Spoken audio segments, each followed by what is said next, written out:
a comenzar con el tema 20. Con este tema damos comienzo a toda la temática de gestión tributaria. En este caso, el tema 20 lo vamos a dar antes que el tema 19. Bueno, cuando cogí los temas iban así y ahora pues bueno, decidimos hacerlo al revés. ¿Por qué? Porque vamos a ver unos conceptos que son básicos en lo que es la relación jurídico-tributaria y nos van a ir bien para entender o para trabajarlos en el tema siguiente, en el tema 19, que es donde ya vamos a hablar de la imposición local a través de impuestos, tasas o contribuciones especiales. Por eso, bueno, pues lo consideramos así y empezamos con ello. En este caso, cuando vamos a hablar de normativa tributaria, acordaros que estamos hablando de un derecho especial sobre un derecho general, que es, digamos, el derecho administrativo común, ¿no? Entonces, va derivando hacia una normativa, digamos, propia. Aunque acordaros siempre que tenemos la base de la LEPAC en cuanto a principios y cuestiones que vamos a ver, porque como vimos en el tema 2, figurábamos o se configuraba como elemento básico del derecho administrativo la capacidad de atar a principios generales a los cuales nos remitimos a lo visto en aquellos temas. Primero que tenemos que ver es el régimen jurídico que vamos a tratar, es decir, qué normas vamos a hacer falta para estudiar toda esta materia. La primera es la Ley General Tributaria, evidentemente. Acordaros que ha sido objeto de una reciente modificación por el Real Decreto Ley 11/2021, ¿vale? Que luego veremos que nos afecta en algunos articulillos que vamos a ir viendo. Y luego tenemos el Reglamento de Recaudación, que es el 939/2005. Hay más, ¿vale? Reglamento de gestión, reglamento de inspección, etcétera. Pero bueno, estos dos son los básicos para entender lo que vamos a hablar en cuanto a principios o elementos básicos para entender el concepto de las deudas tributarias, su componente o cómo lo distribuimos a los efectos de bueno, pues, gestionar y tramitar esto de mejor manera. Principios constitucionales del sistema tributario. Bueno, pues básicamente vamos al artículo 31 de la Constitución, recordad que está dentro del título primero, ahora lo analizaremos un poquito, donde habla que todos contribuirán al sostenimiento de los gastos públicos de acuerdo con su capacidad económica, cuestión importante, mediante un sistema tributario justo inspirado en los principios de igualdad, progresividad y que en ningún caso tendrá carácter confiscatorio. Luego, además, nos interesa el 31.3 porque está, bueno, si queréis, de moda por una modificación, pues ya no tan reciente, tanto de la Ley General Tributaria como la Ley de Haciendas, como la Ley de Contratos, en cuanto a las prestaciones patrimoniales públicas de carácter no tributario. Esto, junto con las prestaciones personales, que las veremos en el ámbito local, que también se pueden establecer. Por ejemplo, pues la obligación de realizar o colaborar en obras municipales o tal. Esto en algunas ordenanzas se regula. Ya lo veremos en el tema 9 lo vemos. Con remisión a la ley. Nos interesa el artículo 133 de la Constitución, que ya está dentro del título séptimo, cuando habla de que la potestad originaria para establecer y exigir tributos le corresponde al Estado mediante ley. Luego ya hay una verdad derivada, que es la de las comunidades autónomas y de corporaciones locales, que podrán establecer y exigir tributos con arreglo a la Constitución y a las leyes, aunque ya sabéis siempre cuando hablamos esto que la autonomía de las comunidades autónomas es política, mientras de la que las corporaciones locales es administrativa, en cuanto que las comunidades autónomas pueden aprobar leyes, mientras que las corporaciones locales no. En todo caso, evidentemente, la normativa a la que hace referencia este 133.2 es el texto refundido de la Ley de Haciendas Locales, que ya veremos desarrollado en el punto siguiente, en el tema 19. Luego también establece la posibilidad de que todo beneficio fiscal que afecta a tributos del Estado debe establecerse también mediante ley. Por lo tanto, veis que es una constante en el ámbito del sistema tributario la remisión a la ley, la reserva de ley. Sin embargo, pues bueno, ya habéis visto que estamos tanto el artículo 131, que evidentemente no es un derecho fundamental, y el 133, en cuanto que no está en el título séptimo, pues bueno. ¿Dónde incardinamos en este caso el artículo 31? Bueno, como siempre, esquemilla de los derechos del título primero. Lo tenemos dentro de la sección segunda del capítulo segundo del título primero, donde habla del sistema tributario. Es importante ver esto con perspectiva dónde está. Como siempre, tenéis el enlace a la Constitución, tanto como a los sinopsis, que me parece que está muy bien. Y luego también me interesa que, en tanto en cuanto que está en la sección segunda del capítulo segundo, título primero, donde está incardinado, pues bueno, en este caso, acordaros que la garantía está en el artículo 53.1 de la Constitución, en cuanto a que al estar dentro del capítulo segundo, pues bueno, vincula a los poderes públicos, hay una reserva ley que debe respetar su contenido esencial y establece también la posibilidad de la defensa de los mismos a través del recurso de amparo. Luego tenemos ya el 52.2 y el 52.3, pero que si queréis, bueno, los analizamos más cuando vimos el tema primero y ahí nos remitimos, no vamos a profundizar en este momento. Y repasamos simplemente en cuanto a que el recurso de inconstitucionalidad, ya lo vimos en el tema primero, ¿no? Pues disposiciones con fuerza de ley, 161, 162, ¿vale? Que lo tenemos regulado en la Constitución. Y básicamente ya nos metemos en el tema de la relación jurídico-tributaria, que acabamos la introducción y ya empezamos en el marco de la Ley General Tributaria. Evidentemente, los mismos principios que vimos en el tema 2 en cuanto a la relación jurídico-administrativa los aplicamos aquí. Lo único que ocurre es que como esta relación jurídico-tributaria está orientada a la exacción, al cobro, exacción de tributos, pues bueno, pues va generando ese cuerpo jurídico propio o especializado dentro del ámbito del derecho administrativo. Lo tenemos regulado en el artículo 17 de la Ley General Tributaria, del cual, pues bueno, os pongo un pequeño esquema para que, bueno, lo estudiéis y os vea mejor. Primero, definición de la relación jurídico-tributaria, pues el conjunto de obligaciones y deberes y derechos, así como las potestades originados en la aplicación de los tributos, ¿vale? De esa relación jurídico-tributaria surgen obligaciones, tanto materiales como formales, que es lo que vamos a ver hoy en la clase de hoy. Estas obligaciones no solamente son para la administración, también lo son no solo para el obligado, también lo son para la administración. Y luego también nos encontramos con que pueden derivarse sanciones tributarias, que como ya veremos no está las sanciones tributarias dentro de esas obligaciones materiales o formales, sino que viene eso después. ¿Qué son obligaciones materiales? Bueno, básicamente las de carácter principal, pagos a cuenta, las que aparezcan en este caso de entre particulares resultantes del tributo, las accesorias, ¿vale? Y las formales, las tenemos en el artículo 29, son aquellas que no tienen carácter tributario, pero que vienen impuestas por la normativa tanto tributaria o aduanera, ¿vale? No solamente a deudores, sino a cualquier otro. Y que cuyo cumplimiento está obligado tanto por el desarrollo de actuaciones o procedimientos tributarios o aduaneros. Lo que puede ocurrir además es que el incumplimiento de esas obligaciones formales genere a su vez sanciones tributarias. ¿Pueden los pactos entre particulares alterar la relación jurídico-tributaria? Bueno, es decir, sin perjuicio de las consecuencias que esto tenga en el ámbito jurídico privado, los pactos entre particulares no surten efectos. Es decir, no se puede pactar quién es el sujeto pasivo de un impuesto, ni si hay responsabilidad o no. Es decir, eso no se puede pactar. Fijaros lo que establece el artículo 18 de la Ley General Tributaria, en cuanto a que dice que el crédito tributario es indisponible, salvo que la ley disponga otra cosa. Y esto es importante asimilarlo porque en el ámbito local, por ejemplo, tiene su cosa. Que, por ejemplo, el sujeto pasivo de la plusvalía es quien es. Y los pactos no vinculan a la administración. O tú no puedes, que me ha pasado, pues a veces en un convenio administrativo, pues es decir, por ejemplo, pues que no se pague el IBI. Es decir, ¿por qué? Porque es indisponible. Y si tienes una ordenanza fiscal, pues la tienes que aplicar, porque es indisponible.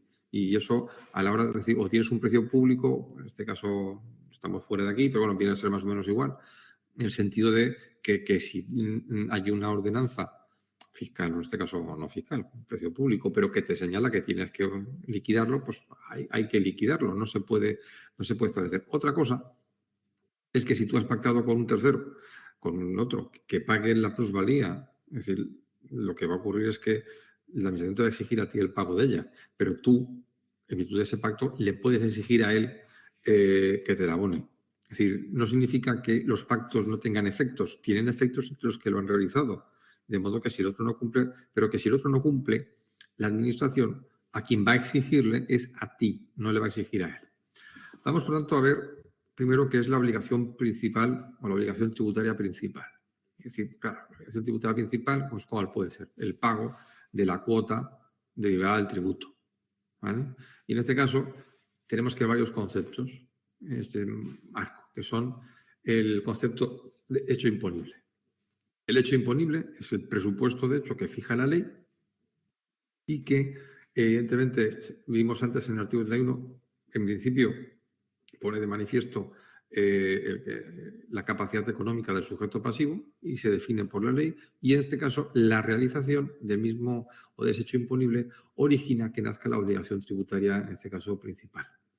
¿Qué ocurre? Pues con los hechos pueden ser varios, por ejemplo, la obtención de rentas, la tenencia de un bien. Por ejemplo, pues el IBI, tengo la propiedad, pues eso es lo que me hace tributar, obtengo un sueldo, pues eso tributo el impuesto de la renta, te aprovechas de un servicio público, pagas una tasa, un aprovechamiento especial por una obra pública, podríamos estar con una contribución especial, ¿de acuerdo? Entonces, se realiza ese hecho imponible y origina el nacimiento. Esto nos lleva al tema de la, en este caso, de la no sujeción. Es decir, hay veces que la ley delimita que determinado hecho, de forma expresa, dice, cuidado, que esto, es decir, no origina el nacimiento de la obligación tributaria. Es más como una especie como de recordatorio. ¿Vale? Es decir, completamos a veces el hecho imponible circunscribiéndolo a unas determinadas circunstancias de forma que, por exclusión de esos supuestos de no sujeción, nos van delimitando y concretando ese hecho imponible. Esto en la Ley de Haciendas, pues lo vamos a ver en diversos artículos donde establece esos supuestos de no sujeción, por eso es preciso que entendamos ese concepto, que es distinto, ahora lo veremos, del concepto de exención. ¿Ya? Luego nos encontramos con dos elementos, que es el devengo. En este caso, el devengo lo tenemos en el artículo 21 de la Ley General Tributaria. Dice, es el momento en el que se entiende que se ha realizado el hecho imponible. Si el devengo es instantáneo, no hay problema. Si yo, pues bueno, se produce la transmisión, por ejemplo, con la plusvalía, pues se ha devengado en ese momento. ¿Vale? Pero ¿qué ocurre cuando el devengo es periódico? Por ejemplo, la tenencia del bien inmueble. Bueno, pues la tenencia del bien inmueble que genera la tributación por el impuesto de bienes inmuebles, por el IBI, pues se produce durante, bueno, es perpetua, ¿no? Yo lo tengo, mientras no lo venda, lo sigo teniendo. Bueno, pues en estos casos lo que ocurre es que establecemos un periodo impositivo. Y en ese periodo impositivo, el año, ¿vale?, es el que se va a producir. La renta, pues claro, ¿qué rentas cada una? No, la renta de forma anual. El impuesto de construcción, instalaciones y obras, pues en este caso se da cuando se devenga, es decir, cuando se realiza la construcción o la obra que está grabada. El impuesto de vehículos, pues es un impuesto que surge de forma periódica por la tenencia del vehículo, ¿vale? Simplemente establecer que algo relevante en el ámbito local es que mientras que el devengo, por ejemplo, el impuesto de la renta se produce el 31 de diciembre, en el ámbito local el devengo se produce el 1 de enero. ¿Vale? Tener en cuenta para los test y tal. Y luego, en cuanto a las exenciones, es un poco distinto. Es decir, en las exenciones es aquel supuesto en que realizado el hecho imponible, por la razón que sea, evidentemente por ser carácter de capacidad económica, de no gravar o de las cuestiones que sean, ¿no? Es decir, a veces nos podemos encontrar con que la ley exime del cumplimiento de esa obligación del pago. Pero cuidado, estando sujeto. La diferencia entre la no sujeción es que lo que la ley dice, que esto no tributa. O sea, que eso no es hecho imponible. Aquí lo que dice es que, habiendo hecho imponible, ¿vale?, no surge la obligación a pesar de estar sujeto. ¿De acuerdo? Eso es las exenciones. Y luego ya nos encontramos, esto en cuanto a la obligación tributaria principal, ¿no? Luego desarrollaremos el contenido de esa obligación tributaria, pero vamos a ver ahora las obligaciones tributarias accesorias. Primero, son accesorias porque son económicas, pero que no son la principal, es decir, no es el pago de ese tributo. En este caso, las obligaciones tributarias accesorias, pues bueno, son prestaciones pecuniarias, artículo 25, cuya exigencia se impone en relación con una obligación tributaria. ¿Vale? Y ojo, lo que decíamos antes, porque las sanciones las sanciones no tienen la consideración de obligaciones accesorias, es decir, por remisión expresa del 25.2 de la Ley General Tributaria. ¿Cuáles son? Bueno, pues la primera son los intereses de demora. ¿Vale? Ahí os dejo lo que es el articulado. Me interesa pues el esquemilla. Los intereses son una prestación accesoria, la obligación principal, pues evidentemente, y se exigen cuando se realiza un pago fuera del plazo, porque se presenta una autoliquidación o una declaración en la que resulte una cantidad a ingresar cuando ha finalizado el plazo establecido en la normativa tributaria por el cobro de una devolución de un tributo de forma improcedente o el resto de casos en los que se establezca por la normativa tributaria. ¿Cuándo se exigen? A ver, se exigen de forma automática. Es decir, no se requiere intimación. En derecho a intimar es requerir. Es decir, no es necesario decirte, en el ámbito civil, que eso es una de las prerrogativas que tenemos aquí, pues que en el ámbito civil lo que te dice la normativa es, oiga, es decir, para usted poderle, le tiene que exigir que le pague. Y si tú le requieres y no le paga, entonces surgen los intereses. Aquí no. Es automático. Si, dadas las circunstancias que hemos visto en el punto anterior, no se ha producido el pago o cualquiera de estas, devendrá la exigencia de los intereses de demora. Ni culpa por el retraso, tan solo tiene que darse las circunstancias escritas para que surjan esos intereses. ¿Sobre qué cantidad se exigen? Pues sobre el importe no ingresado en el plazo o la cuantía de la devolución cobrada de forma improcedente. ¿Y por cuánto tiempo se genera? Pues bueno, básicamente se generan hasta que durante el tiempo que se extienda pues el retraso en el pago. En este caso, las excepciones que tenéis el 26.3, bueno, para el concepto, ¿no? Para lo que manejamos aquí, que lo que quiero es que entendamos esta cuestión a los efectos de lo que, bueno, de entender lo que es la deuda tributaria y que la conforma y que todo esto, bueno, los tenéis en el 26.3, pero no vamos a entrar a ello. ¿Y qué porcentaje se aplica? Aquí es importante porque a veces, alguna vez, los test cae algo de esto.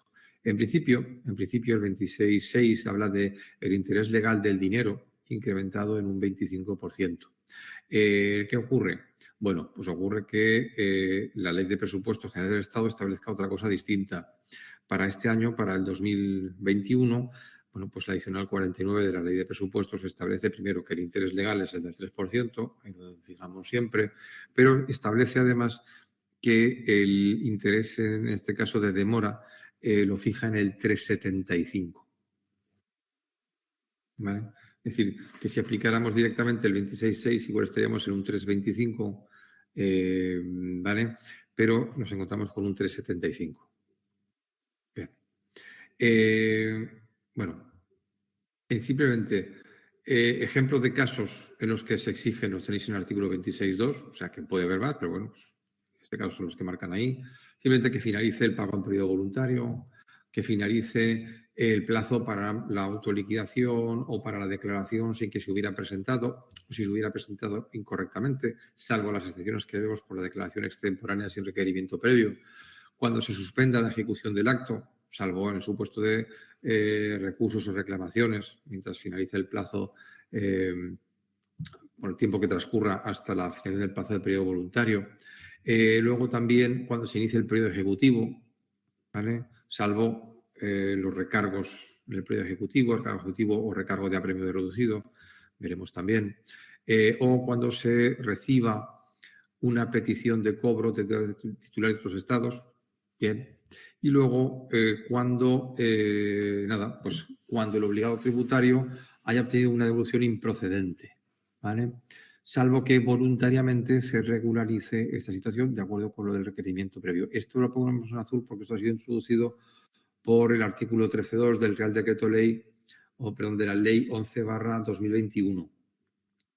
Ley, dije antes decreto ley. Ley 11/2021, que modificó en este caso la letra C. Como ahora todos son decretos leyes, pues cuando te hacen una ley no caes. Vamos ahora, por tanto, a ver esos supuestos que son los de la declaración extemporánea. En este caso, bueno, pues también han sido modificados por el apartado, sobre todo el apartado 2 por el artículo 13.3 de esa ley 11/2021, ¿vale? Entonces, aquí os dejo, digamos, la normativa de, bueno, lo anterior, que lo vamos a ver luego, y aquí está lo nuevo, ¿vale? Que pues está en azul y os he puesto esto. Bueno, a la hora de estudiarlo, yo básicamente, bueno, os he puesto aquí un esquemilla, a ver si lo consigo que lo entendamos. Primero tenemos que el artículo 27.2 pues, ha sido modificado por la Ley 11/2021 y esto nos va a generar que en el momento cero, o sea, en cuanto pase la fecha en que debiera haberse hecho la declaración o la autoliquidación, se devenga un recargo del 1%. ¿Vale? Entonces, durante los 12 meses que siguen a este momento, encontramos aquí 12 meses, nos vamos a encontrar con un recargo del 1% cada mes. No hay sanción, no hay intereses de demora y sobre ese recargo, ¿vale? Si se ingresa o se paga en periodo voluntario, hay una reducción del 25%, ¿vale? Aunque si solicitamos un fraccionamiento, pues los intereses correspondan. Pero referente al recargo es lo que os hemos señalado aquí. Ahora llegamos a los 12 meses y cuando pasan esos 12 meses, el recargo pasa a ser del 15%. No hay sanción, pero es a partir de esos 12 meses cuando se generan intereses de demora. ¿Vale? Pero no durante el periodo anterior, sino a partir de esos 12 meses. Y si hay un ingreso, sea inmediato, sea inmediato o en periodo voluntario, también hay una reducción sobre el recargo, de ese 15%, en un 25% de ese recargo. Fraccionamiento de desplazamiento es lo mismo, ¿vale? Lo que ocurre es que esto ya lleva intereses de demora, que son los que hemos dicho. Pero luego, además, hay una novedad que establece este apartado y esta novedad es que, básicamente es que no se exigirán esos dos recargos si además de la deuda que regularizamos aquí, regularizamos otra que se da en otros periodos y se da una serie de condiciones. Primero, pues que la declaración o autoliquidación se presente en el plazo de 6 meses a contar desde el día siguiente en el que la liquidación se notifique, se puede tener notificada, que se produzca el completo reconocimiento y pago de las cantidades resultantes de la declaración o liquidación, en los términos que hemos visto anteriormente, que no se presente solicitud de rectificación de declaración o autorización ni se interponga un recurso contra la liquidación dictada por la Administración y que la regularización efectuada por la Administración no derive la imposición de una sanción. Si esto sean estas condiciones, en este caso los recargos que hemos visto no se aplicarían. ¿Vale? Esto es nuevo, lo tenéis en esa ley 11/2021, me he puesto ahí también de decreto ley, pues lo tenemos que rectificar, ¿vale? Bien, pues estos son los recargos por declaración extemporánea. Vamos ahora con los recargos que se dan en periodo ejecutivo. En este caso, el periodo, hacemos el esquemilla y lo vemos mejor. En este caso, el periodo ejecutivo surge cuando finaliza el periodo voluntario, ¿vale? Tenemos un periodo voluntario y en este caso finaliza. Es decir, ya hay una deuda, nos han liquidado, tenemos que pagar y no hemos pagado. ¿Vale? Entonces, el paso del periodo voluntario de pago, esto lo tenéis, lo veremos en el 62.5 de la Ley General Tributaria. Tenemos un periodo de pago voluntario, ha finalizado y empieza el periodo ejecutivo inmediatamente cuando acaba. Bueno, pues esto significa que si pagamos fuera de ahí, nos encontramos con un recargo ejecutivo, se llama así, del 5% sin intereses de demora si se ingresa antes de la notificación de la providencia de apremio. Eso es antes de la providencia de apremio. Estamos en ese periodo ejecutivo, se constata que no se ha pagado y el tesorero dicta la providencia de apremio. ¿Vale? En este caso, en la notificación de la providencia de apremio lleva el recargo que se llama de apremio reducido. Es decir, un 10% de la deuda sin intereses de demora, ¿vale? Si se ingresa durante el periodo de pago de la providencia. Es decir, yo le liquido a usted, tiene usted un plazo para pagar y este plazo tiene un 10%. No hay intereses de demora. ¿Cuándo surgen los intereses de demora? Cuando hablamos lo que se entiende por el periodo de apremio forzoso, es decir, el mismo, el plazo que se le da en la providencia de apremio para pagar se ha incumplido. Y entonces el ingreso que se haga fuera de ahí, ya estamos en el 20%, ahora sí, intereses de demora, ¿vale? Que se devengarán, en este caso, desde que tenía que haber finalizado, desde el periodo ejecutivo, ¿vale? Cuando se ingresa fuera de ese plazo. ¿vale? Entonces, estos son los recargos del periodo ejecutivo. En el anterior, la Administración no conocía la existencia de la deuda porque no se presentó la declaración o porque no se presentó la autoliquidación. Y lo que se debe fomentar, bueno, pues que te arrepientas y que el presentes, ¿no? Vale. Aquí ya sí se conoce y te han liquidado y tú no has cumplido en el periodo de pago voluntario. Conforme cuanto más lejos te vayas del periodo voluntario, pues evidentemente más gravoso es. Llegando, en este caso, lo que decíamos, el 20% más intereses de demora. El dinero que se demora son desde que se inicia el periodo ejecutivo, desde el principio, es decir, desde que acaba el periodo de pago voluntario. Estas serían las obligaciones de carácter accesorias, ¿vale?, a la obligación principal. ¿Por qué? Porque tienen un componente dinerario, que hay que pagarlas. Y que os recuerdo que no están aquí las sanciones. Vamos ahora con las obligaciones formales. Es decir, son obligaciones formales porque no hay un componente, digamos, monetario, pero que igual de obligaciones son. Es decir, no hay que pagar nada, pero y están aquí. Fijaros, en este caso, básicamente, ¿no? Nos encontraríamos con las siguientes. Estaríamos hablando, pues, de presentar declaraciones censales, de presentar declaraciones, autoliquidaciones y comunicaciones, es decir, hay que presentarlo. La obligación de llevar y conservar libros de contabilidad o registros. Claro, si no llevas libros, ¿cómo vas a liquidar en este caso, por ejemplo, el impuesto de sociedades, etcétera? La obligación de expedir y entregar facturas, de conservarlos, de tener justificantes. Luego también, bueno, básicamente en este caso, la obligación de aportar a la administración tributaria libros, registros, documentos cuando se hayan requerido. Bien. La obligación de facilitar la práctica de inspecciones y comprobaciones tributarias, certificado de retenciones e ingresos a cuenta. Luego también, pues creo que es el modelo 190, no recuerdo ahora, ¿vale?, de los terceros a los cuales he retenido. Las que vengan de carácter aduanero. Esta en azul es introducida por la Ley 11/2021, ¿vale?, en cuanto a, bueno, pues sistemas informáticos, electrónicos, todo lo que pone ahí. Simplemente me interesa que entendáis que son obligaciones que no tienen carácter pecuniario, ¿vale?, y que, como no tienen carácter pecuniario, pues bueno, pues las aplicamos o las ponemos ahí, ¿vale? Como que lo sepáis o lo entendáis, ya me vale. Más. Ahora nos encontramos con las obligaciones y con los deberes derivados de la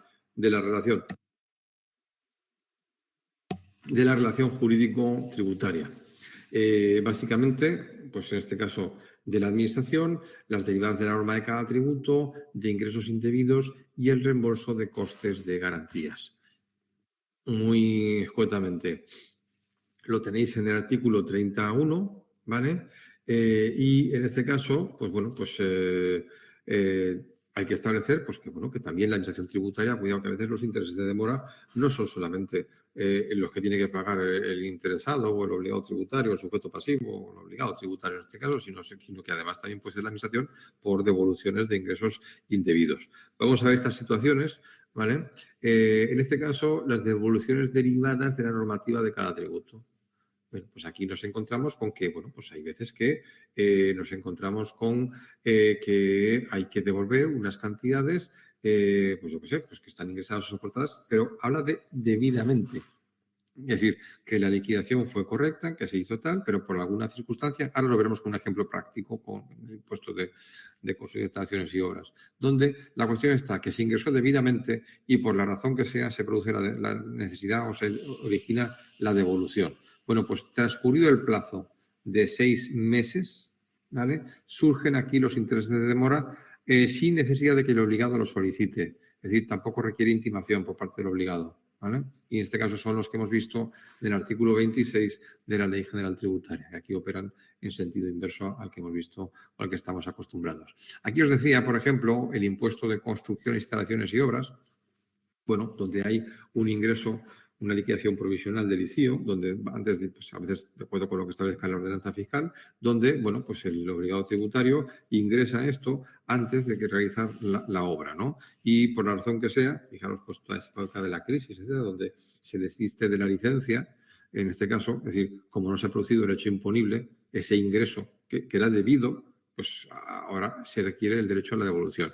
Quiere decir que incluso cuando pasen más de 4 años. Es decir, acordaros que la prescripción de los derechos herederos son 4 años y de la devolución de obligaciones también son 4 años. Pero bueno, en este caso, es decir, el plazo de 4 años empieza a contar el dies a quo cuando solicita o cuando renuncia, por ejemplo, a la licencia y por lo tanto no se va a realizar el hecho imponible.